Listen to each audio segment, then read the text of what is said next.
would have to say that what got me into rock and roll initially was Cheap Trick and the Ramones. I would see them on TV when I was about 10 or 12. I eventually bought a copy of Cheap Trick live at Budokan and wore that record out. I got into Dio when I discovered him on MTV. I grew up playing Dungeons and Dragons like most kids in the 80s, and Dio's fantasy-driven music really appealed to me.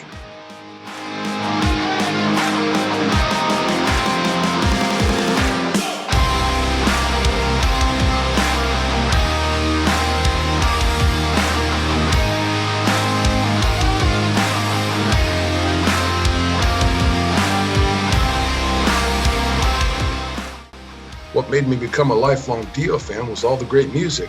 For me personally, his music is forever linked into my memory and consciousness to some of the best times in my life. His music is connected to my childhood and beyond.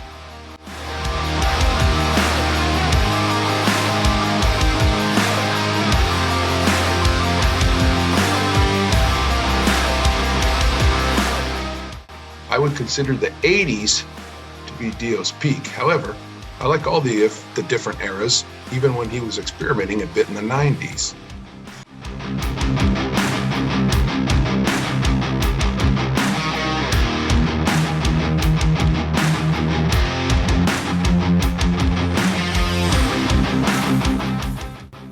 I don't necessarily agree that Dio's weak point was the 90s. I think it was just different, and a lot of fans were resistant to the change of direction Ronnie chose to go. Looking back now, Strange Highways and Lock Up the Wolves, both from the 90s, are very underrated albums.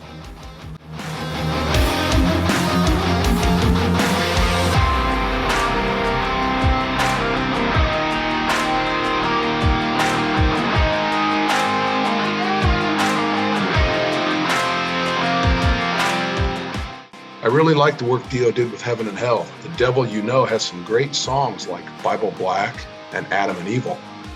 I know some fans find the album to be a bit plodding at times, but I enjoy it to this day.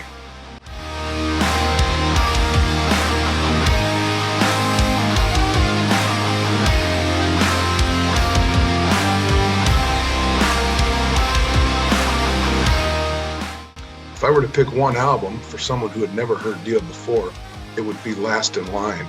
I think it's such a fantastic album and really captures what Dio was all about, both musically and lyrically.